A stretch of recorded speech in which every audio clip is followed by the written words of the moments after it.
তো বন্ধুরা, আপনারা তো সকলেই জানেন যে একটা লিথিয়াম আয়ন যে সেল আছে, এই সেলটাকে চার্জ করার সবথেকে সহজ পদ্ধতি হলো এই TP4056 মডিউল। কিন্তু ধরুন আপনার কাছে এই মডিউলটা এখন নেই, তো সেই অবস্থায় আপনারা সেফলিভাবে ব্যাটারিটাকে কিভাবে চার্জ করবেন, তো আজকের ভিডিওতে আমি সেই বিষয়বস্তুটাই আপনাদের সঙ্গে শেয়ার করব। এটা আমিও অনেকবার করে দেখেছি, এইভাবে কিন্তু সেফভাবেই ব্যাটারিটা চার্জ হয়ে যায়। তো চলুন বেশি দেরি না করে শুরু করে দিই। তার জন্য কতগুলি কম্পোনেন্টস লাগবে, যেগুলো আপনারা হয়তো দেখতে পাচ্ছেন। প্রথমে একটা টাইপ সি জ্যাক, বা অথবা আপনাদের কাছে যদি টাইপ বি জ্যাক থাকে সেটাও ইউজ করতে পারেন। এরপরে একটা রেজিস্টার লাগবে, যেটার ভ্যালু হলো 1 কিলো ওহম, এবং একটা রেড এলইডি, এটাকে ইন্ডিকেট করার জন্য যে চার্জার থেকে এখানে কারেন্টটা আসছে কি না। এবং লাগবে এই যে ডায়োডগুলো দেখতে পাচ্ছেন, এই ডায়োডটার মধ্যে 3 পিস 1N4007, এই ডায়োডগুলো 3 পিস লাগবে আপনাদের। তো চলুন এরপর প্র্যাকটিক্যালটা আমরা আপনাদের সঙ্গে শেয়ার করার জন্য এখানে আমি করে নিচ্ছি এইভাবে। তো প্রথমে একটা ডায়োডকে এঁটে নেবো আমার সুবিধার্থে। তো দেখতে পাচ্ছেন একটা ডায়োডকে এঁটে নিয়েছি। তো পরপর এরপর 3টে ডায়োডকে আমি সিরিজে কানেকশন করব। তো মনে রাখবেন, আমি যেভাবে করছি সেইভাবেই কিন্তু করবেন। এই যে সিলভার কালারের যে লাইনটা রয়েছে, সেই লাইনটাকে এই সাইডে রাখবেন, মানে পরপর সমান দিক অনুযায়ী সোল্ডারিংটা করতে হবে আপনাদের। দেখুন এই যে ডায়োডটা আটা রয়েছে, সেটারও সিলভার কালারের লাইনটা এই সাইডে রয়েছে। তো আমি এইভাবেই সোল্ডারিং করে নিচ্ছি। দেখুন এখন পরপর কিন্তু এভাবেই লাগিয়ে নিচ্ছি ডায়োডগুলোকে। এরপর আমি এই চার্জিং জ্যাকটার যে পজিটিভ দিকটা হবে, তো সেই পজিটিভ সাইডটা এই ডায়োডটাতে, প্রথম যে ডায়োডটা সোল্ডার করলাম সেখানে লাগিয়ে নেব ডাইরেক্ট। তো দেখুন এটাও লাগিয়ে নিয়েছি। এরপর আমি এই এলইডিটা নেব। এলইডিটার যে পজিটিভ সাইডে সেই দিকটাতে আমি এই 1 কিলো ওহমের রেজিস্টারটা কানেক্ট করে রেখেছি।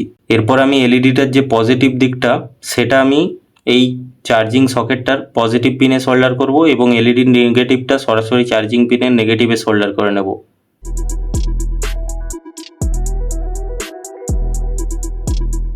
এরপর বন্ধুরা, ব্যাটারির যে পজিটিভ তারটা থাকছে সেটাকে আমাকে এইখানে সোল্ডার করতে হবে, কিন্তু তার আগে আমি আপনাদের ভোল্টেজটা চেক করাবো। এই ব্যাটারিটাকে চার্জ করার জন্য যে চার্জিং ভোল্টেজটার প্রয়োজন হয় সেটা হলো 4.2 ভোল্ট। তো সেটা আসছে কিনা সেটা আমি লাইভ টেস্ট করে দেখাচ্ছি, দেখে নিন। তো এর জন্য মাল্টিমিটারের যে নেগেটিভ তারটা রয়েছে সেটাকে আমি নেগেটিভে কানেক্ট করে নেব, এবং মাল্টিমিটারের যে পজিটিভ তারটা সেটা কিন্তু এই লাস্ট ডায়োডটার যে সিলভার কালারের লাইনটা রয়েছে, মানে ক্যাথোড দিকটাতে আমি কানেক্ট করে নেব। তো এখন আমার কানেক্ট হয়ে গেছে। এরপর এটার থেকে আমি খুলে নেব, এবং আমি আপনাদের সরাসরি এটা লাগিয়ে দেখাবো যে ভোল্টেজটা কত আসছে। তো দেখুন লাগানো মাত্রই কিন্তু আমার হাতের যে রেড এলইডিটা রয়েছে সেটা জ্বলে গেছে, এবং আপনারা দেখতে পাবেন এখানে 4.909 ভোল্ট দেখাচ্ছে এখন। তো এই ভোল্টেজটা কিন্তু বন্ধুরা সেফলি চার্জ করার জন্য বেস্ট ভোল্টেজ এটাই। তো আপনাদের এর জন্য প্রধানত 3টে ডায়োড ইউজ করতেই হবে, না হলে কিন্তু এর থেকে ব্যাটারিটাকে ফুল চার্জ করা যাবে না। তবে আমি যেমন না ওভার চার্জ হয়ে যাই, সেই জন্য আমি 3টে ডায়োড ইউজ করছি। আপনারা চাইলে 2টো ডায়োডের মাধ্যমেও সিরিজভাবে এটাকে করতে পারবেন। তো ওটাতে কি হবে, ওটাতে আরও বেশি ফুলভাবে চার্জ হবে ব্যাটারিটা, 2টো ডায়োড যদি ইউজ করেন। তবে আমি সেফলিভাবে দেখাচ্ছি বলে এটা 3টে ডায়োড ইউজ করছি। তো চলুন এরপর ব্যাটারিটাকে আমি দেখে নেওয়া যাক যে কীভাবে চার্জ হচ্ছে, মানে কত অ্যাম্পিয়ারে চার্জ হচ্ছে সেটাও আমি লাইভ দেখিয়ে দিচ্ছি। তো এর জন্য প্রথমে আমি একটাকে মাল্টিমিটারে এই যে পজিটিভটা সেটা খুলে নিচ্ছি, এবং নেগেটিভটা এভাবেই থাকতে দিচ্ছি, কারণ আমরা অ্যাম্পিয়ারটা মাপবো এরপর। তো মাল্টিমিটারটাকে অ্যাম্পিয়ারে সেট করে নিচ্ছি, এবং রেড প্রবটাকে উপরেরটাতে লাগিয়ে দিলাম। এরপরে আমরা যে ব্যাটারিটা রয়েছে, ব্যাটারিটার যে নেগেটিভ তারটা সেটার সঙ্গে মাল্টিমিটারের এই পজিটিভ তারটাকে আমি কানেক্ট করে নেব। তো এটা কানেক্ট করে নিয়েছি।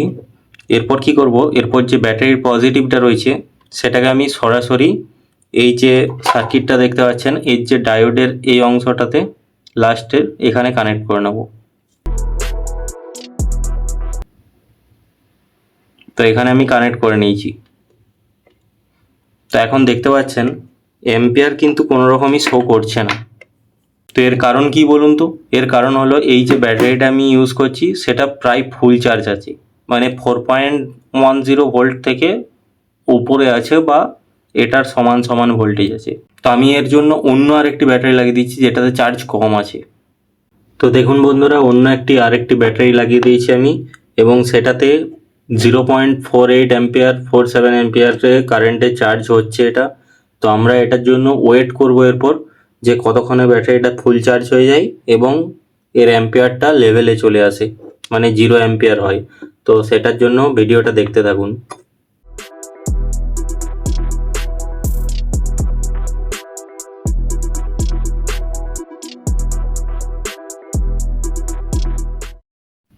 তো বন্ধুরা, এরপর আমি আপনাদের কাছে কিছু প্রো টিপস শেয়ার করব যে এই যে ডায়োডগুলো লাগিয়েছেন এই ডায়োডগুলো কিন্তু আপনারা চাইলে ডবল ডবল করে ইউজ করতে পারেন। যেমন কি একটা ডায়োড রয়েছে, এই একটা ডায়োডের সঙ্গে আরেকটা ডায়োড পুরো প্যারালালে যদি কানেক্ট করেন তাহলে এই ডায়োডগুলোতে হিটিং ইস্যু কোনো রকম আসবে না, কারণ কি এই ডায়োডগুলি খুব কম অ্যাম্পিয়ারের হয়। তো বন্ধুরা, এরকম অনেক ধরনের ভিডিও আরও পাওয়ার জন্য আপনাদের অবশ্যই চ্যানেলটি সাবস্ক্রাইব করতে হবে, নাহলে কিন্তু আপনারা এইরকম ইনফরমেটিভ ভিডিও দেখতে পাবেন না। আর আমি চেষ্টা করেছি যে বাংলা ভাষায় আপনাদের সহজভাবে এইরকম ইনফরমেশন দেওয়ার জন্য। তো আপনারা চাইলে হিন্দিতেও আমি বানাতে পারতাম, কিন্তু আমি চাইছি যে বাংলাতেই আপনারা যাতে শিখতে পারেন। তো বন্ধুরা, ভিডিওটি এতক্ষণ দেখার জন্য আপনাদের অসংখ্য ধন্যবাদ। দেখা হচ্ছে পরের একটি ভিডিওতে। আর যদি কোনো ভয়েসের ইস্যু থাকে বা ভিডিও কোয়ালিটি নিয়ে আপনাদের কোনো প্রবলেম থাকে তাহলে সেটাও আপনারা কমেন্ট করে জানান। আপনারা কিন্তু কোনো ভিডিওতেই কমেন্ট সেরকমভাবে করছেন না, সেই জন্য আমি বুঝতে পারছি না যে আপনাদের কি কি দরকার। তো বন্ধুরা, দেখা হচ্ছে পরের ভিডিওতে। ততক্ষণ পর্যন্ত ভালো থাকুন, সুস্থ থাকুন আর নিজের খেয়াল রাখুন। বাই।